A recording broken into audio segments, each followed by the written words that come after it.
कहते हैं हर पुराने घर के कोने में कोई ना कोई रहस्य छुपा रहता है। आज मैं आपको एक ऐसी कहानी सुनाने जा रहा हूँ जिसे सुनने के बाद आप अकेले सोने से तक डरोगे। और इस वीडियो को कृपया कमजोर दिल वाले ना देखें। तो चलिए कहानी को शुरू करते हैं। गांव के बाहरी इलाके में एक पुराना और खंडर जैसा घर खड़ा था। लोग कहते थे कि वह घर शापित है। कुछ लोग तो यह भी कहते थे कि उस घर में रात को अजीब सी आवाजें आती हैं और कभी कभी खिड़कियों में किसी की सूरत दिखती है जो अब इस दुनिया में नहीं रहे। यह घर दशकों से सुनसान था, लेकिन फिर भी गांव में लोग उस घर के पास जाने से डरते थे। उनकी मान्यता थी कि उस घर में कोई बुरी आत्मा है जो किसी को भी अपनी जकड़ में ले सकती है। लेकिन एक दिन गांव के इसी घर में एक परिवार आकर रहने लगा। यह परिवार शहर से था और उन्होंने यह घर किराए पर लिया। इस परिवार में 3 लोग थे, रोहित और उसकी पत्नी प्रियंका और उनका 10 साल का बेटा आरव। रोहित को पहले से तो इस बात की कोई चिंता नहीं थी। वह एक साहसी आदमी था, उसे भूत प्रेत जैसी चीज़ों पर विश्वास नहीं था। प्रियंका को भी इस घर में कुछ अजीब सा महसूस होता था, लेकिन उसने भी अपने डर को नज़रअंदाज किया। और आरव तो बस खेलने में व्यस्त था। उसे कोई फर्क नहीं पड़ता था कि वह किस घर में रह रहा है। पहली रात जब वे घर में अपने सामान सजा रहे थे, प्रियंका ने खिड़की से बाहर देखा। अंधेरा घना था और रात की ठंडी हवा से दरवाजे की लकड़ी बुरी तरीके से चरमरा रही थी। प्रियंका की आंखों के सामने एक दृश्य आया। घर के सामने एक महिला खड़ी थी, सफ़ेद साड़ी पहने हुए, और उसका चेहरा कटा फटा था, जैसे किसी ने उसका चेहरा मटेरियल से छेड़ा हो। प्रियंका ने डरते हुए रोहित से कहा, कुछ है बाहर, मुझे लगता है कि यह घर सही नहीं है। रोहित ने हंसी में जवाब दिया, तुम चिंता मत करो प्रियंका, यह बस तुम्हारा भ्रम होगा। लेकिन प्रियंका की बेचैनी कम नहीं हुई। वह उस रात पूरी रात जागी रही, हर आवाज़ को सुनती रही और खिड़की से बाहर झांकती रही। अगले दिन प्रियंका ने गांव के बुजुर्गों से उस घर के बारे में पूछा। एक बुजुर्ग महिला जो अपनी उम्र के कारण बहुत कमज़ोर लग रही थी, प्रियंका के पास आई और बोली, तुमने वह घर लिया है ना? तुम जानती हो वह घर किसका था? प्रियंका ने सिर झुकाया और कहा, नहीं, मुझे तो नहीं पता। बुजुर्ग महिला ने कहा, वह घर एक समय बहुत शानदार हुआ करता था, लेकिन एक दिन वहाँ एक खौफनाक हत्या हुई थी। कहते हैं उस दिन के बाद वह घर शापित हो गया। महिला की मौत बहुत बुरी तरीके से हुई थी। उसे घर में बंद कर दिया गया था और भूखा मार दिया गया था। उसकी आत्मा वहीं फंसी रही। अब वह घर किसी और को चैन से रहने नहीं देता। प्रियंका को डर लगने लगा, लेकिन उसने सोचा कि यह सिर्फ गांव की कहानियां होंगी। रात के समय जब सब सो रहे थे, आरव अचानक चीख पड़ा। रोहित और प्रियंका दौड़े हुए उसके कमरे में पहुंचे।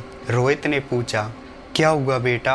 आरव कांपते हुए बोला, मम्मी पापा, कमरे में एक महिला खड़ी है, उसकी आंखें कटी हुई हैं और वह मुझसे कुछ कह रही है। मुझे बहुत डर लग रहा है। प्रियंका और रोहित दोनों का चेहरा पीला पड़ गया।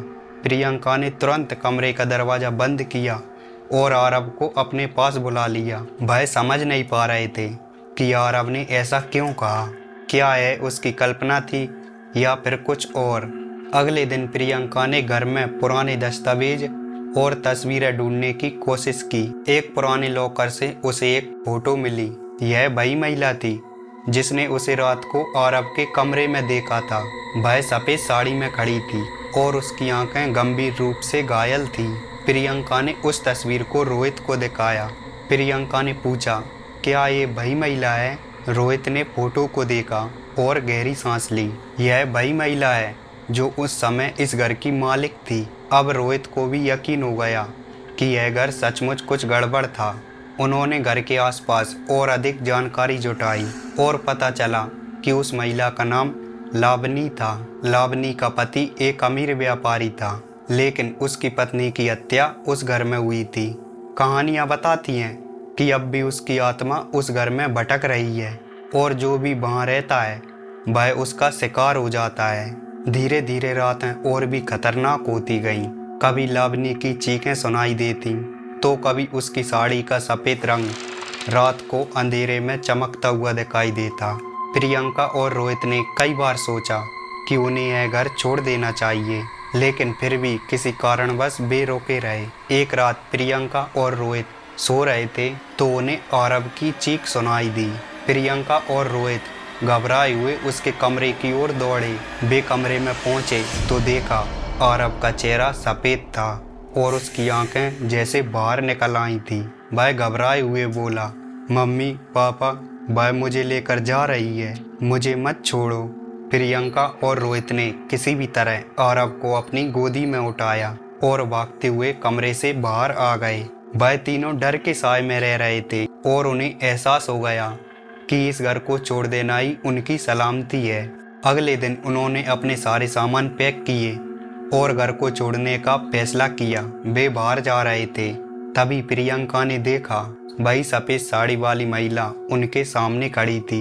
वह शांत थी, लेकिन उसकी आंखों में एक गहरी खामोशी थी। प्रियंका की चीख बाहर आई, लेकिन वह महिला बिना एक शब्द कहे पीछे की ओर मुड़ी और घर की ओर चली गई। प्रियंका और रोहित ने आरव को पकड़कर घर से बाहर भागे। उन्होंने घर को छोड़ दिया और गांव से दूर चले गए। आज भी वह पुराना घर खड़ा है, लेकिन अब वहाँ कोई नहीं रहता। गांव वाले कहते हैं कि लावनी की आत्मा अब भी उस घर में भटकती रहती है। कहते हैं जो भी इस घर में रहने की हिम्मत करता है वो कभी वापस नहीं लौटता। दोस्तों, अगर वीडियो अच्छी लगे तो वीडियो को लाइक और चैनल को सब्सक्राइब जरूर करना। अगर आपको ऐसी कहानियाँ और देखनी है तो चैनल के प्लेलिस्ट में जाकर देख सकते हैं।